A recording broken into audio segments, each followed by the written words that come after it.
السلام علیکم ورحمۃ اللہ وبرکاتہ۔ آج کی اس ویڈیو میں آپ صلی اللہ علیہ وسلم کی پیدائش کے بارے میں جانیں گے۔ رسول اللہ صلی اللہ علیہ وسلم مکہ میں شعب بنی ہاشم کے اندر یوم دوشنبہ یعنی پیر کے دن صبح کے وقت پیدا ہوئے۔ آپ صلی اللہ علیہ وسلم کی پیدائش کی تاریخ کو لے کر اختلاف ہے۔ کچھ 9 ربیع الاول کہتے ہیں کچھ علماء، اور کچھ علماء 12 ربیع الاول کہتے ہیں۔ اس وقت نوشیروان کی تخت نشینی کا 40واں سال تھا اور 20 یا 22 اپریل سن 571 کی تاریخ تھی۔ ابن سعد کی روایت ہے کہ رسول اللہ صلی اللہ علیہ وسلم کی والدہ نے فرمایا، جب آپ کی ولادت ہوئی تو میرے جسم سے ایک نور نکلا جس سے ملک شام کے محل روشن ہو گئے۔ بعض روایتوں میں بتایا گیا ہے کہ ولادت کے وقت بعض واقعات نبوت کے پیش خیمے کے طور پر ظہور پذیر ہوئے، یعنی ایوان کسریٰ کے 14 کنگورے گر گئے، مجوس کا آتش کدہ ٹھنڈا ہو گیا، بحیرہ ساوا خشک ہو گیا اور اس کے گرجے منہدم ہو گئے۔ ولادت کے بعد آپ کی والدہ نے عبد المطلب کے پاس پوتے کی خوشخبری بھجوائی۔ وہ شادہ و فرحاں تشریف لائے اور آپ صلی اللہ علیہ وسلم کو خانہ کعبہ میں لے جا کر اللہ تعالیٰ سے دعا کی، اس کا شکر ادا کیا اور آپ کا نام محمد تجویز کیا۔ یہ نام عرب میں معروف نہ تھا۔ آپ صلی اللہ علیہ وسلم کو آپ کی والدہ کے بعد سب سے پہلے ابو لہب کی لونڈی صوبیہ رضی اللہ عنہ نے دودھ پلایا۔ اس وقت اس کی گود میں جو بچہ تھا اس کا نام مسروح تھا۔ صوبیہ رضی اللہ عنہ نے آپ صلی اللہ علیہ وسلم سے پہلے حضرت حمزہ بن عبد المطلب کو اور آپ صلی اللہ علیہ وسلم کے بعد ابو سلمہ بن عبد الاسد مخزومی کو بھی دودھ پلایا تھا۔ عرب کے شہری باشندوں کا دستور تھا کہ وہ اپنے بچوں کو شہری امراض سے دور رکھنے کے لیے دودھ پلانے والی بدوی عورتوں کے حوالے کر دیا کرتے تھے تاکہ ان کے جسم طاقتور اور اعصاب مضبوط ہوں اور اپنے گہوارہ ہی سے خالص اور ٹھوس عربی زبان سیکھ لیں۔ اسی دستور کے مطابق عبد المطلب نے دودھ پلانے والی دایا تلاش کی اور نبی صلی اللہ علیہ وسلم کو حضرت حلیمہ رضی اللہ عنہ کے حوالے کیا۔ یہ قبیلہ بنی سعد بن بکر کی ایک خاتون تھی۔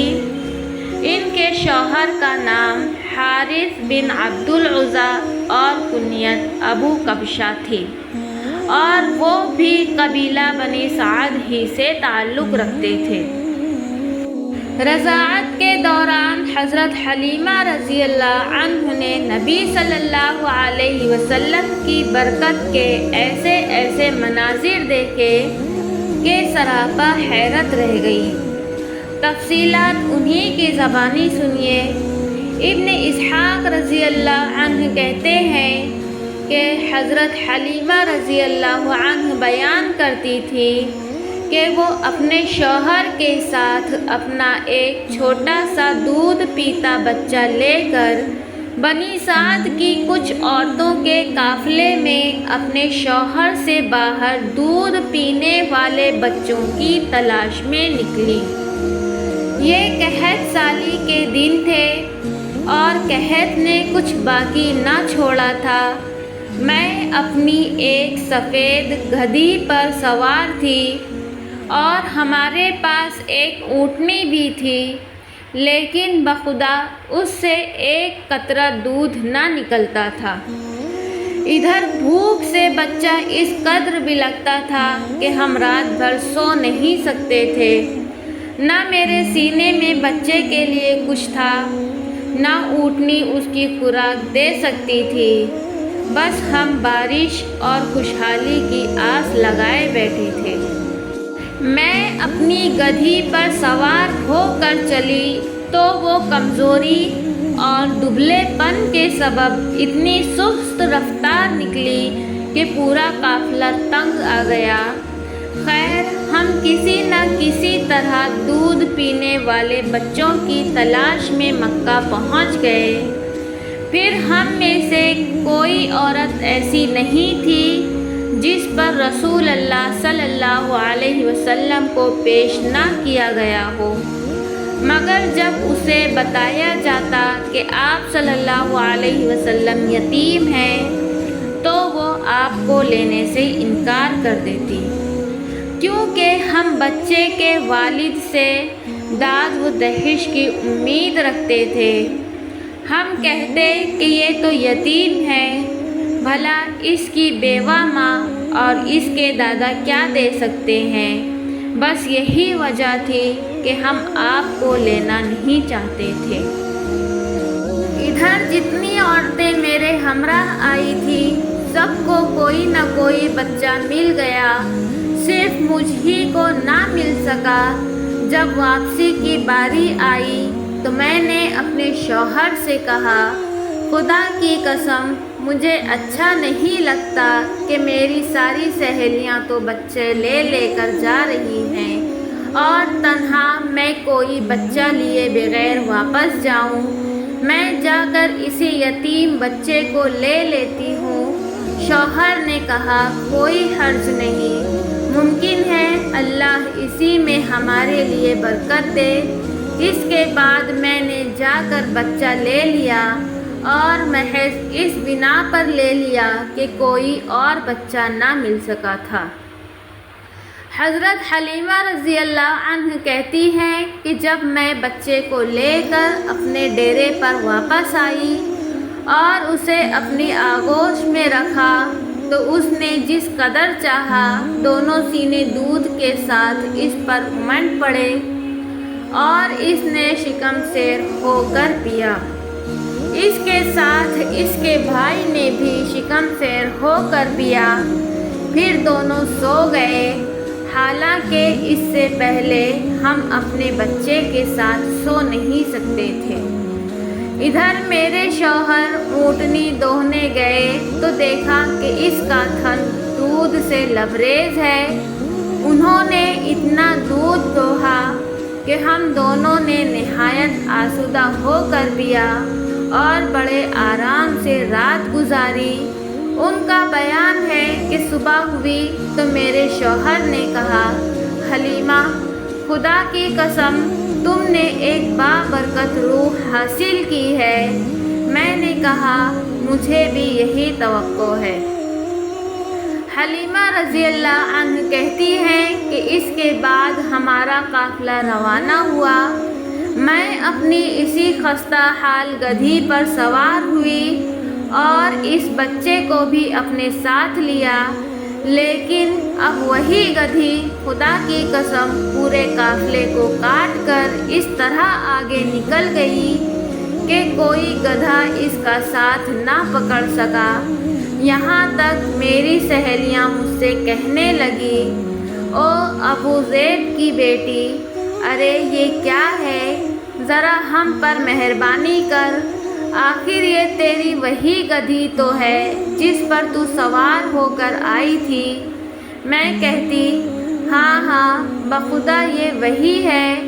وہ کہتی، اس کا یقیناً کوئی خاص معاملہ ہے۔ پھر ہم بنو سعد میں اپنے گھروں کو آ گئے۔ مجھے معلوم نہیں کہ اللہ کی روئے زمین کا کوئی خطہ ہمارے علاقے سے زیادہ قحط زدہ تھا، لیکن ہماری واپسی کے بعد میری بکریاں چرنے جاتی تو آسودہ حال اور دودھ سے بھرپور واپس آتی۔ ہم دوہتے اور پیتے، جبکہ کسی اور انسان کو دودھ کا ایک قطرہ بھی نصیب نہ ہوتا۔ ان کے جانوروں کے تھنوں میں دودھ سرے سے رہتا ہی نہ تھا۔ حتیٰ کہ ہماری قوم کے شہری اپنے چرواہوں سے کہتے کہ کمبختوں، جانور وہیں چرانے لے جایا کرو جہاں ابو زید کی بیٹی کا چرواہا لے جاتا ہے، لیکن تب بھی ان کی بکریاں بھوکی واپس آتی، ان کے اندر ایک قطرہ دودھ نہ رہتا، جبکہ میری بکریاں آسودہ اور دودھ سے بھرپور پلٹتی۔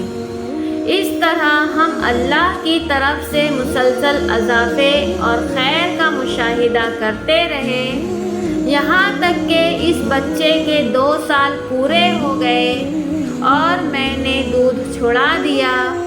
اس کے بعد ہم اس بچے کو اس کی والدہ کے پاس لے گئے، لیکن ہم اس کی جو برکت دیکھتے آئے تھے، اس کی وجہ سے ہماری انتہائی خواہش یہی تھی کہ وہ ہمارے پاس رہے۔ چنانچہ ہم نے اس کی ماں سے گفتگو کی۔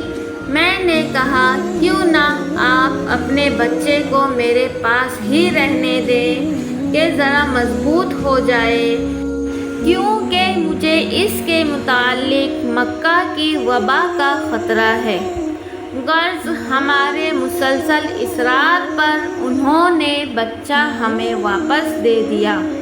اس طرح رسول اللہ صلی اللہ علیہ وسلم مدت رضاعت ختم ہونے کے بعد بھی بنو سعد ہی میں رہے، یہاں تک کہ ولادت کے 4 یا 5ویں سال شق صدر یعنی سینہ مبارک چاک کیے جانے کا واقعہ پیش آیا۔ اس کی تفصیل حضرت انس رضی اللہ عنہ سے صحیح مسلم میں مروی ہے کہ رسول اللہ صلی اللہ علیہ وسلم کے پاس حضرت جبرائیل علیہ السلام تشریف لائے۔ آپ بچوں کے ساتھ کھیل رہے تھے۔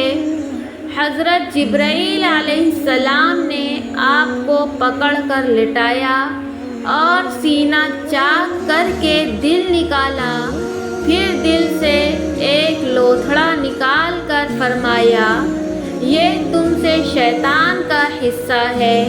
پھر دل کو ایک طشت میں زمزم کے پانی سے دھویا اور پھر اسے جوڑ کر اس کی جگہ لوٹا دیا۔ ادھر بچے دوڑ کر آپ صلی اللہ علیہ وسلم کی ماں یعنی دایا کے پاس پہنچے اور کہنے لگے، محمد قتل کر دیا گیا۔ ان کے گھر کے لوگ جھٹ پٹ پہنچے، دیکھا تو آگ کا رنگ اترا ہوا تھا۔ اس واقعہ کے بعد حلیمہ رضی اللہ عنہ کو خطرہ محسوس ہوا اور انہوں نے آگ کو آپ کی ماں کے حوالے کر دیا۔ چنانچہ آپ 6 سال کی عمر تک والدہ ہی کی آغوش محبت میں رہے۔